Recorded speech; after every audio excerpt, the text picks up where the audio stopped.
Halo Tangkurak Squad di seantero jagat Nusantara. Balik lagi dengan kami Santuy Sinema yang akan nemenin waktu gabut kalian.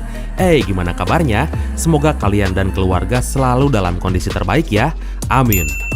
Oke, kali ini sebuah film yang menceritakan seorang lelaki multitalenta dan sangat terobsesi menjadi pembalap motor profesional, tapi malah rela mengorbankan karirnya demi mantan istri tercinta.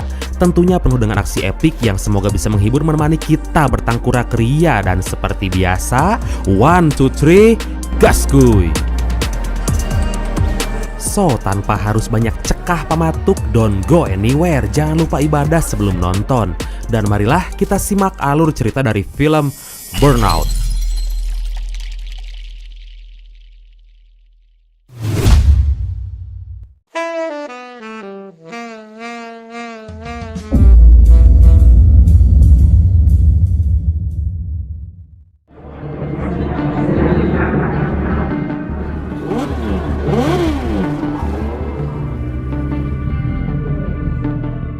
Film diawali dengan diceritakannya seorang lelaki energik penuh ambisi dan semangat. Dia bernama Tony. Saat itu terlihat dia sedang mengikuti kompetisi balapan superbike dengan menggunakan motor Ducati Panigale 1299. Wow, demi mengejar cita-citanya untuk menjadi pembalap profesional. Namun faktanya dia hanya berjalan apa adanya dengan tim privater tanpa bantuan orang-orang hebat apalagi sponsor ternama. Walaupun pada kompetisi itu harapannya harus kandas karena motornya ceket alias jebol. Duh sayang, padahal dia udah mimpin posisi tuh kayaknya.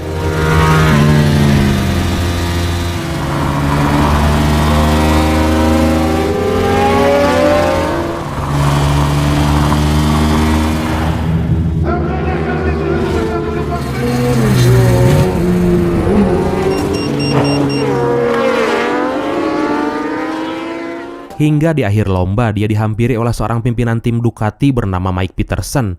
Dia melihat bakat yang dimiliki Tony kemudian mengajaknya bergabung bersama tim besarnya karena dia yakin bahwa timnya bisa memfasilitasi Tony hingga berhasil. Ternyata Tony juga punya pekerjaan sampingan, yaitu menjadi seorang operator forklift di salah satu perusahaan distributor. Semua itu dia lakukan demi untuk membiayai anaknya yang bernama Sofian. Dan faktanya saat ini dia udah bercerai dengan istrinya yang bernama Leila. Hubungan mereka terlihat baik-baik aja karena mereka sepakat untuk merawat dan membesarkan anaknya bersama-sama, walaupun saat ini Leila masih terlihat kesulitan untuk mencari pekerjaan dan masih nganggur.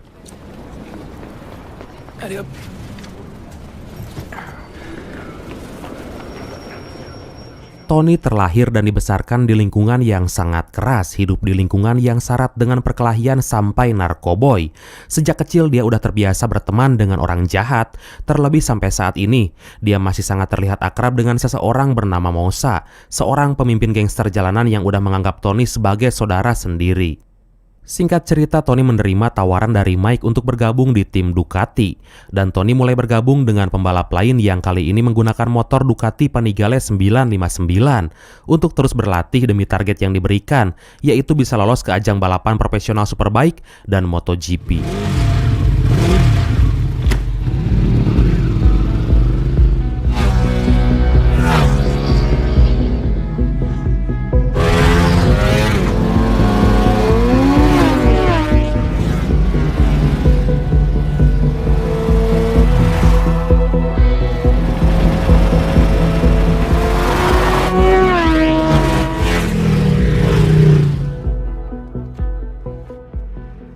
Semua terlihat baik-baik aja hingga masalah datang saat Tony yang akan menjenguk anak dan mantan istrinya di sebuah apartemen. Dia melihat sekelompok gangster yang baru aja keluar dari apartemen itu. Dan betapa terkejutnya saat Tony melihat apartemen mantan istrinya itu sangat berantakan. Kemudian terlihat Leila kayak habis disiksa gitu. Tony bingung dengan apa yang terjadi hingga akhirnya Leila berterus terang padanya. Ternyata selama ini Leila punya pekerjaan sampingan dengan menjadi seorang kurir narkoboy untuk kelompok yang dipimpin oleh seseorang bernama Jordan. Jordan marah sama Leila karena barang narkoboynya hilang gara-gara dicuri oleh pacarnya sendiri. Je pensais pas faire ça longtemps. Juste quelques mois. Leila, tu fous de ma gueule?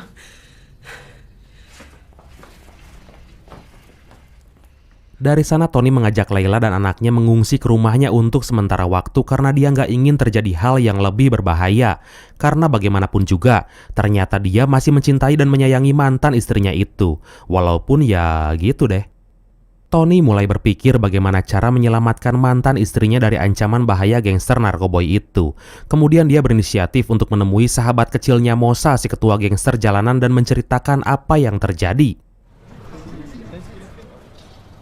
Laisse, vas-y, laisse. Va chercher sa bécane. Mosa kaget banget karena dia tahu Layla lagi berurusan dengan kelompok kartel besar narkoba yang dipimpin oleh Jordan. Dan faktanya, kelompok itu ternyata masih punya bos besar yang bernama Miguel. Tapi Tony bersikeras untuk bisa membantu Layla dan minta alamat markas mereka kepada Mosa. Setelah Mosa memberitahunya, akhirnya Tony mendatangi semacam kafe gitu. Di sana dia langsung meminta untuk bertemu dengan Jordan yang telah menyiksa mantan istrinya. Hingga akhirnya dia berhasil menemuinya.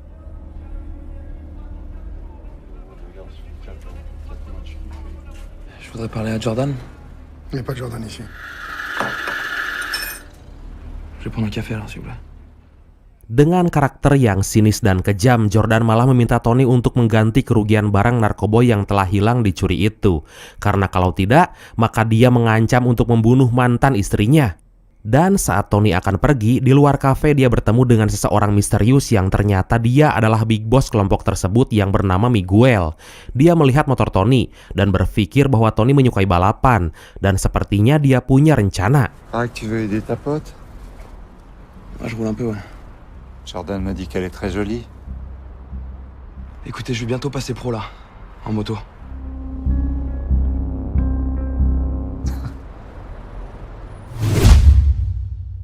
Malam harinya saat dia lagi mengisi waktu bareng Layla dan juga anaknya, tiba-tiba Tony menerima telepon misterius dan menyuruhnya untuk mendatangi sebuah tempat yang ternyata itu sebuah salon tato. Di sana dia kembali bertemu dengan Jordan, kemudian dengan segera dia menyuruh Tony untuk ikut bersama anak buahnya ke sebuah tempat. Dengan menggunakan mobil van tertutup, di malam itu Tony hanya bisa pasrah karena nggak tahu dia akan dibawa kemana. Comment ça? Amène-toi, je t'ai dit. Monte, je te dis.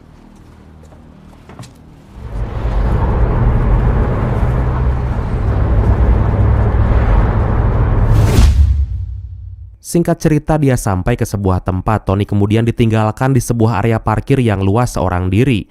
Hanya ada sebuah motor Ducati Panigale 1299 merah terparkir di sana.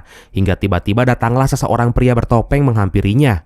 Tanpa banyak cekah pamatuk, dia menyuruh Tony untuk mengantarkan sebuah tas dengan menggunakan motor Ducati itu ke tempat semula, yaitu salon tato yang tadi. Tapi dalam waktu 2 jam aja, dan jika terlambat, dia mengancam akan membunuh mantan istrinya. Pria itu hanya memberitahu rute yang harus dia lewati dan aturan di perjalanan yang harus dia turuti. Tanpa buang waktu, akhirnya Tony melakukannya. Dia berangkat dan gaspol dengan barbar. Ternyata dalam rutenya dia harus melewati jalan tol dengan menggunakan motor. Kemudian harus berhenti di sebuah rest area untuk bertemu anak buah lainnya yang bertugas untuk mengisi bensin.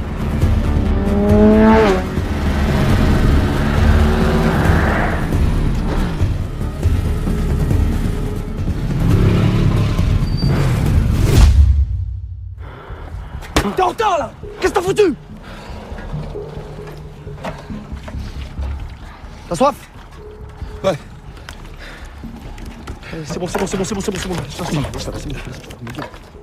Tony segera melanjutkan perjalanannya kembali demi mencapai waktu 2 jam yang telah ditentukan. Hingga saat dia kembali menggaskeun motornya di jalan tol, ternyata polisi mengejarnya dan Tony berusaha untuk kabur.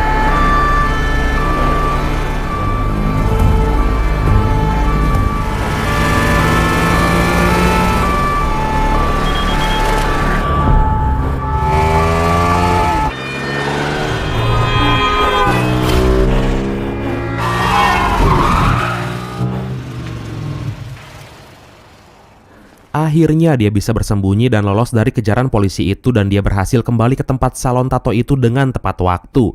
Dia disambut oleh Jordan dan Miguel juga ada di sana. Ternyata ini semua hanyalah ujian dan semacam training gitu. Dan saat itu pula Miguel berpikir bahwa Tony bisa dia manfaatkan untuk menjadi seorang kurir dalam kelompok kartelnya.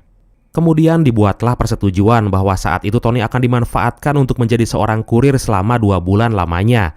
Dengan cara yang sama kayak tadi, Tony nggak bisa menolak karena dengan cara itu Tony bisa melunasi hutang istrinya dan menghapus masalahnya. Dari mulai saat itu konsentrasi Tony mulai buyar. Dia sangat kesulitan untuk membagi waktu antara pekerjaannya sebagai operator forklift dan latihan dengan tim Ducati milik Mike itu. Apalagi tugasnya sebagai kurir selalu dilakukan tengah malam dan membuatnya kurang istirahat.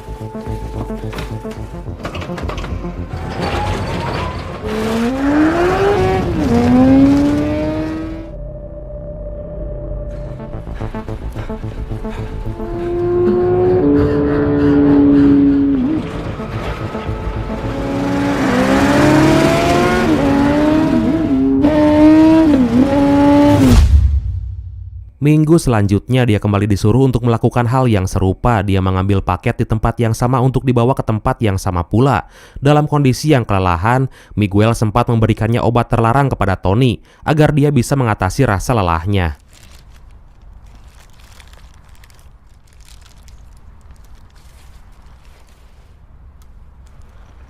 Voilà.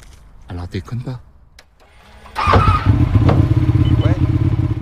Hingga saat di perjalanan, Tony kembali dikejar oleh polisi yang saat itu menggunakan moge ber-cc gede. Tony sempat kesulitan untuk kabur. Motor Ducatinya digaskeun sampai ngerev dan gak bisa lebih cepat lagi. Tapi saat dia akan tersusul oleh polisi itu, tiba-tiba Tony melakukan pengereman mendadak dan berbelok di persimpangan. Mantap!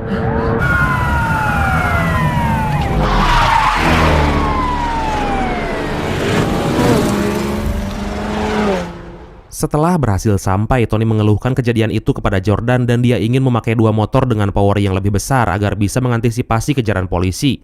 Walaupun Jordan selalu terlihat gak welcome, tapi Miguel, bos besarnya, selalu mendukung apa yang Tony minta. Hari demi hari, minggu demi minggu dilewati, Tony tetap menjalankan tugasnya sebagai kurir. Walaupun saat itu dia semakin ketergantungan dengan obat penghilang rasa capek yang diberikan Miguel tempo hari. Dan dari sana pula, Tony terlihat sangat kacau karena aktivitas yang dipaksakan tanpa henti.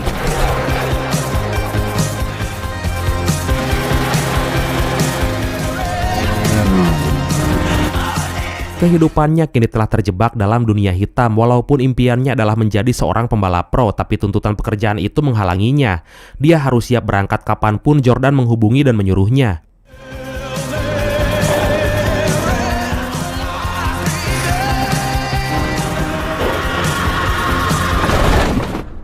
Sekarang dia nggak bisa mengatur waktu seperti dulu. Dia sering terlambat datang ke pekerjaannya. Di tim Ducati pun saat ini performanya udah mulai menurun hingga Mike pun ngerasa heran dengan apa yang terjadi padanya.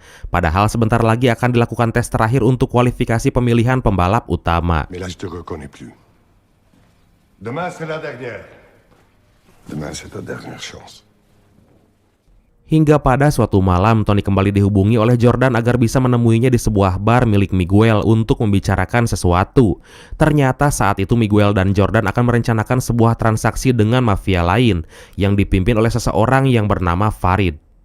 Dengan memanfaatkan momen kerusuhan di kota mereka yang saat itu lagi terjadi demo besar-besaran dan aksi anarkis terhadap pemerintah setempat, dan Tony ditugaskan untuk mengantar paket narkoboy kepada kliennya Farid. Femme qui veut que je mette les gamins à l'école publique. J'en ai rien à foutre de ce que tu penses, Farid. Malam itu Jordan menghubungi Tony. Dia menyuruhnya untuk menunggu di depan salon tato seperti biasa. Dan tanpa diduga datanglah Mosa bersama gengnya yang baru mengetahui bahwa selama ini Tony sahabatnya bekerja sama dengan kelompok Jordan dan Miguel yang menjadi rival abadinya. Je sais ce que je fais, ok? Tu fais la pute pour Miguel, toi, maintenant? Comme ça, s'il te plaît. Qu'est-ce qu'il fout là, lui? Ah, rien du tout. Il s'arrache. Fils de chien. Singkat cerita, mereka telah sampai di tempat pertemuan yang direncanakan. Di sana terlihat Farid yang udah menunggu. Walaupun sebetulnya Miguel gak menyukai bisnis dengan kelompok Farid. Terlebih saat itu Tony diharuskan untuk mengantar ke lokasi yang sangat berbahaya. Dengan dibekali motor trail berjenis KTM 500 EXCF, Tony berangkat menjalankan misi pengantaran paket itu dalam waktu 10 menit untuk diantar ke sebuah titik yang diminta oleh Farid.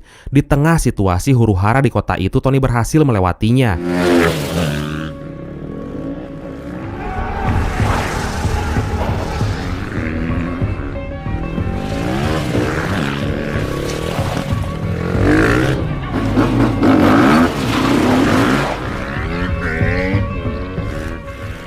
Tapi saat dia akan sampai di titik tujuan, tiba-tiba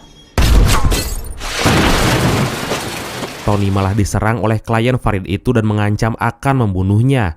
Dari sana Tony berusaha kabur bersama paket milik bosnya hingga dia berhasil sembunyi dan lolos dari ancaman maut.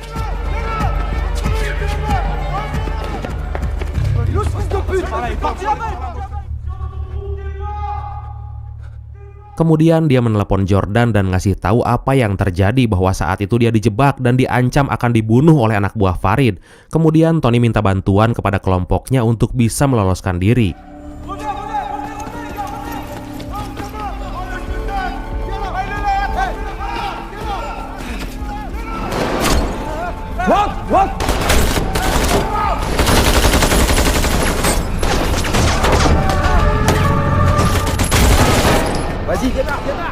Akhirnya Jordan berhasil menyelamatkan Tony. Dari sana Tony ternyata betul-betul bisa dipercaya sepenuhnya dan semakin dikagumi di mata Big Boss Miguel. Walaupun saat itu Tony terlihat sangat lelah dan udah capek dengan semua kegiatan itu. Tony pun dipecat dari pekerjaannya dan dia juga gagal di tim Ducatinya karena dia mengalami crash saat sesi kualifikasi pemilihan pembalap utama. Dia betul-betul ngerasa tamat dan hancur karena impiannya untuk menjadi pembalap profesional kini telah musnah.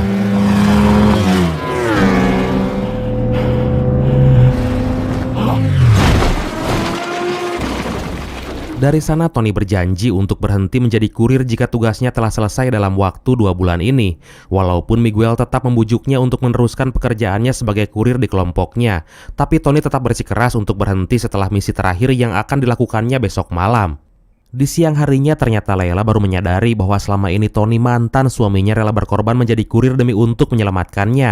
Dia juga mengetahui bahwa karirnya saat ini hancur dan dia juga udah dipecat dari pekerjaannya. T'avais pas à faire ça. Laisse-moi être là pour toi. Akhirnya malam itu Tony melakukan tugasnya yang terakhir. Dia berhasil mengantarkan paket tepat waktu ke tempat yang telah ditentukan. Kemudian di sana dia langsung menemui Jordan bersama kedua kliennya.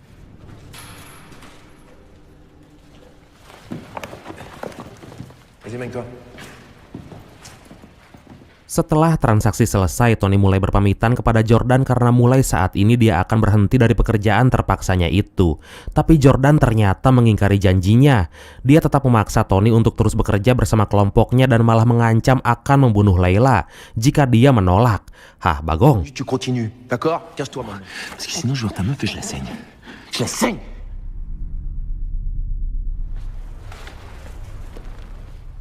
Tony pun kembali bingung, tapi setelah dia berpikir tiba-tiba Le portable.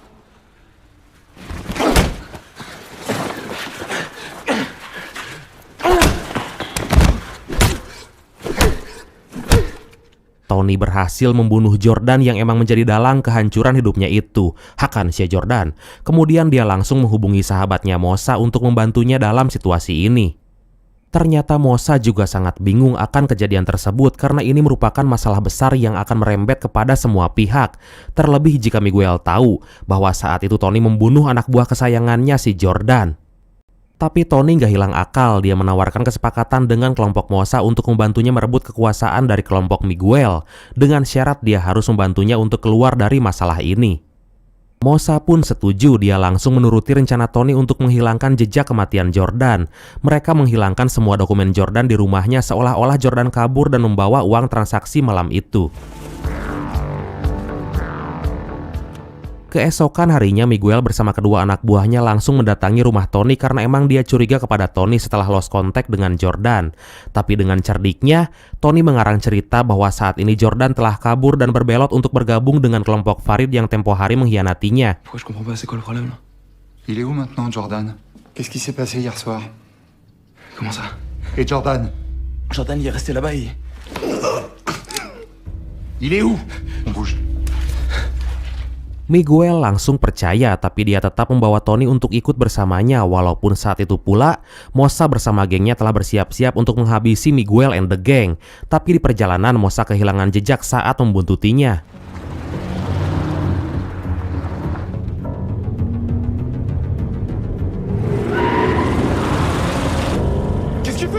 Ternyata Tony dibawa ke sebuah gedung rahasia tempat barang-barang narkoboy milik Miguel disembunyikan. Saat itu mereka akan memindahkannya karena khawatir jika Jordan mencurinya. Terlebih saat ini dia telah berbelot kepada gangster lain. Tapi saat anak buah Miguel yang disuruh mengecek keberadaan Jordan di tempat Farid, ternyata kejadian itu diketahui pula oleh anak buah Mosa yang disuruh untuk menjadi mata-mata. Voilà. Il y a un problème là. Donc il a pas pu voir Jordan hier soir. Dan setelah Miguel tahu bahwa sebetulnya Jordan telah mati, saat itu pula Mosa segera menelepon Tony untuk segera melarikan diri. Karena Miguel udah tahu bahwa Tony yang telah membunuh Jordan. Dan saat Miguel memanggil Tony untuk dieksekusi, Viens.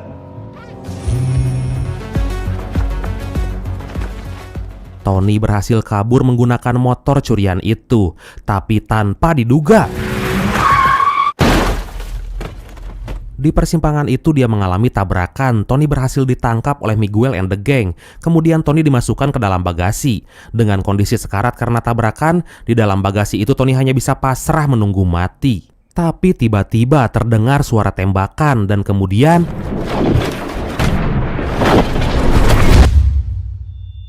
akhirnya Moussa and the gang berhasil melumpuhkan Miguel yang menjadi rivalnya selama ini.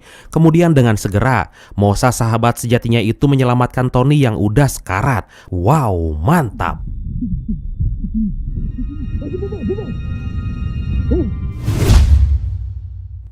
Singkat cerita, akhirnya Tony kembali mendapatkan kehidupan normalnya. Dia kembali bekerja sebagai operator forklift seperti dulu.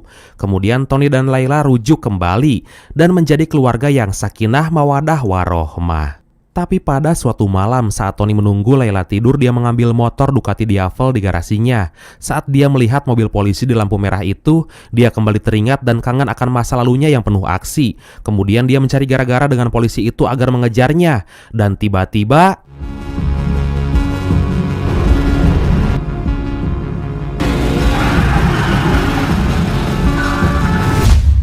tamat. Seru banget sih filmnya. Sosok Tony ini merupakan sosok lelaki sejati. Ya mirip-mirip kami sih. Tapi sayang banget cita-citanya untuk menjadi pembalap profesional harus gagal. Padahal dia punya bakat. Tapi ya itulah namanya kehidupan, Brad. Apapun bisa terjadi dan apapun bisa menjadi siapapun. Dan siapapun bisa menjadi apapun. Gitulah pokoknya. Dan pesan yang bisa kita ambil dari film kali ini adalah pengorbanan terhadap orang yang dicintai kadang emang gak masuk akal dan logika. Walaupun harus mengorbankan cita-cita dan impian, tapi lakukanlah semua itu jika untuk sebuah kebaikan. Karena yakinlah kebaikan yang kita lakukan bukan untuk dinilai oleh manusia. Biarkanlah hanya Tuhan yang tahu dan akan membalas semua kebaikan itu. Oke bradku, makasih banyak udah nonton sampai akhir seperti biasa. Mohon maaf karena masih banyak kekurangan. Jangan bosan, semoga kalian dan keluarga sehat selalu. Salam sukses, salam santuy, dan see you next time. Bye-bye. Ngopi hula atuh.